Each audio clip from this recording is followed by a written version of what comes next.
ఓం శ్రీ గురుభ్యో నమ. శ్రీ మహాగణాధిపతయ నమ. శ్రీమాత్రే నమ.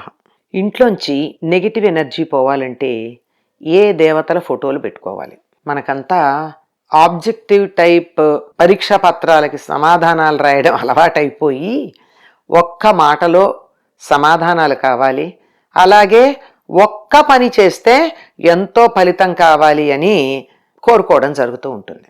ఏ దేవతల ఫోటోలు పెట్టుకుని దాంతో నెగిటివ్ ఎనర్జీ పోగొట్టుకోవడం అన్న దానికన్నా ముందు అసలు నెగిటివ్ ఎనర్జీ అంటే ఏమిటి, మన ఇంట్లోకి ఎందుకు వచ్చింది అది ఆలోచించద్దు?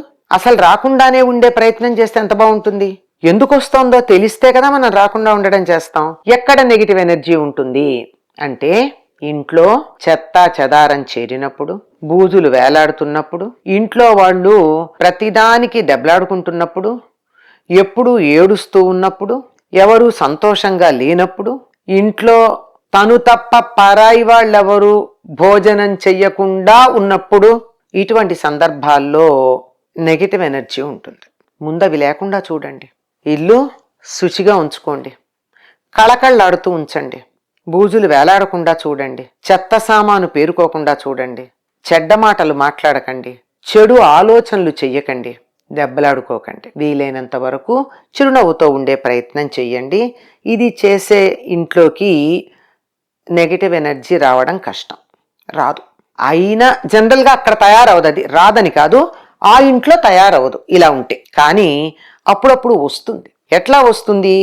మనం బయటికి వెళ్ళి తీసుకొస్తాం, లేదా బయట నుంచి ఎవరైనా వస్తుంటే వాళ్ళతో పాటు రావచ్చు. ఎందుకంటే కొంతమంది దగ్గర ఉండేటటువంటి ఆ వైబ్రేషన్స్ ఎలా ఉంటాయంటే, ఎంత స్ట్రాంగ్గా ఉంటాయంటే, వాళ్ళు వస్తే ఎప్పుడు పెడతారా అని ఇంట్లో వాళ్ళంతా ఎదురు చూస్తూ ఉంటారు. వాళ్ళ పక్కన కూర్చున్న వాళ్ళు ఇక్కడి నుంచి మనం లేచి అవతలకి వెళ్ళిపోతే బాగుండు, చాలా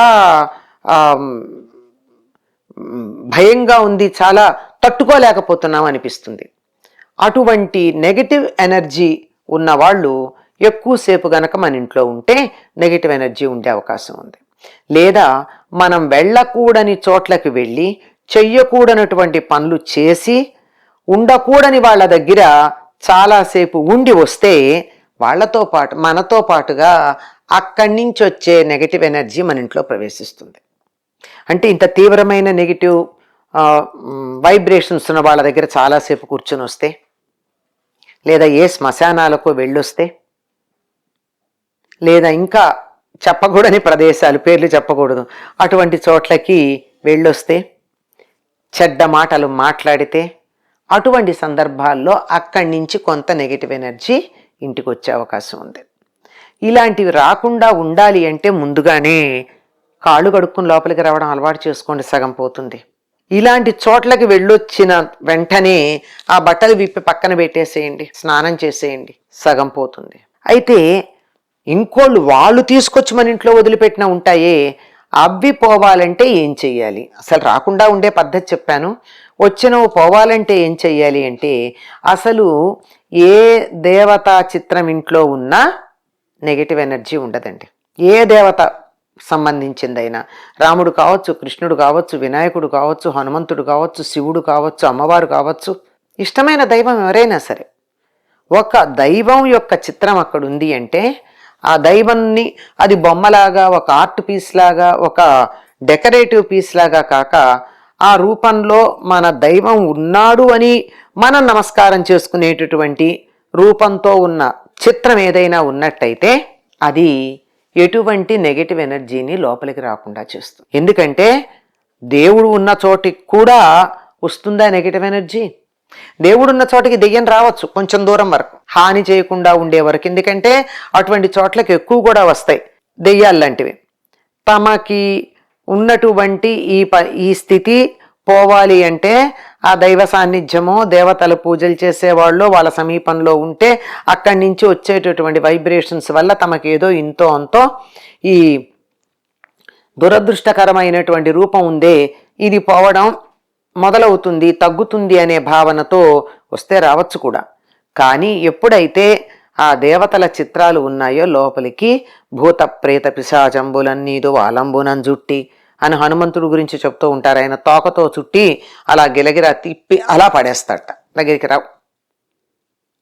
అందువల్ల ఏ దేవతా చిత్రమైనా సరే, పైగా దాన్ని చెప్పాను, దేవతా చిత్రం పెట్టుకున్నంత మాత్రం సరిపోదు. దేవుడి ఫోటో తెచ్చి అక్కడ పెట్టేస్తే ఎంత బాగుందో, ఫ్రేము కలర్ కాంబినేషన్ ఎంత బాగుందో, బొమ్మ ఎంత అందంగా ఉందో, ఫోటో ఎంత బాగా తీశారో అన్నది కాదు లెక్క.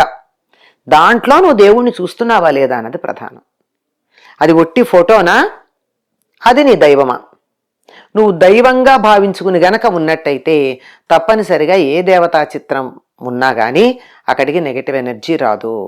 ఇంట్లో రోజు దీపం పెట్టుకునే ఉదయం సాయం సంధ్యా సమయంలో దీపం పెట్టే ఇంట్లోకి నెగిటివ్ ఎనర్జీ రాదు. ఎక్కడ పెడతాం దీపం? తప్పనిసరిగా దేవుడి దగ్గరే పెడతాం. కనుక దేవుడి దగ్గర దీపం పెట్టే అలవాటు ఉన్న ఇంట్లోకి రాదు. ఏదైనా పర్వాలా. కాకపోతే ఈ రోజుల్లో ఒక విశ్వాసం ఉంది, ఎవరి విశ్వాసాలు వాళ్ళవి. ఆంజనేయ స్వామి బొమ్మ గనక సింహద్వారానికి ఎదురుగా ఉన్నట్టయితే ఇంట్లోకి ఎవరొచ్చినా చూసేది మొట్టమొదటి ఇంట్లోకి అడుగు పెడుతూ ఉంటే కనపడేది ఆంజనేయుడి మొహం గనక, ఇందాక అన్నాను కదా, భూత ప్రేత పిశాచంబులన్నీ దువాలంబునంజుట్టి ఏదో వాళ్ళని కొట్టి చేస్తాడని చెప్పాం కదా. అటువంటి ఆయన ఉంటే ఇటువంటి దుష్ట శక్తులు ఇంట్లోకి రాకుండా ఉంటాయి. ఆ ఫోటో పెట్టుకుని ఊరుకుంటే కాదు, ఆయనకి దండం పెట్టుకోవాలి. వీలైతే ఒక స్తుతి చెయ్యాలి. బుద్ధిర్బలం యశోధైర్యం నిర్భయత్వం అరోగత వాక్పటుత్వంచ హనుమత్ స్మరణాత్ భవేత్ అని చెప్పి, ఏదో లేకపోతే ఏదో ఆపదామభర్తారం రామకీర్తన ఏదో ఒకటి ఒక్క స్తుతి అయినా చేసి దాన్ని దేవుడిగా గనక భావించుకున్నట్టయితే అది లోపలికి నెగిటివ్ ఎనర్జీ రాదు. ముందు మన ఇంట్లో తయారు కాకుండా చూసుకోవాలి. రెండోది మనం ఇంటికి రాకుండా, మనం ఇంటికి తేకుండా చూసుకోవాలి. మూడోది ఎవరైనా తీసుకొస్తే పోయేటటువంటి మార్గాలు ఇవి. అందువల్ల మనం స్వచ్ఛంగా ఉంటూ దైవధ్యానం చేస్తే, దైవనామం జపిస్తే అక్కడ ఎటువంటి నెగటివ్ ఎనర్జీ ఉండదు.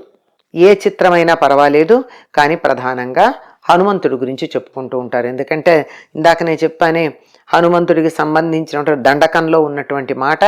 ఆ కారణంగా అందులోనూ పిల్లలు భయపడినా వాళ్ళకి భయం కలగకుండా ఉండాలంటే కూడా హనుమంతుడిని కనుక చూపించడితే వాళ్ళు భయపడకుండా ఉంటారు. అందువల్ల ఏ చిత్రమైనా పర్వాలేదు. చాలామంది అభిప్రాయాన్ని అనుసరించి హనుమంతుడిదైతే మంచిది అంటారు. స్వస్తి.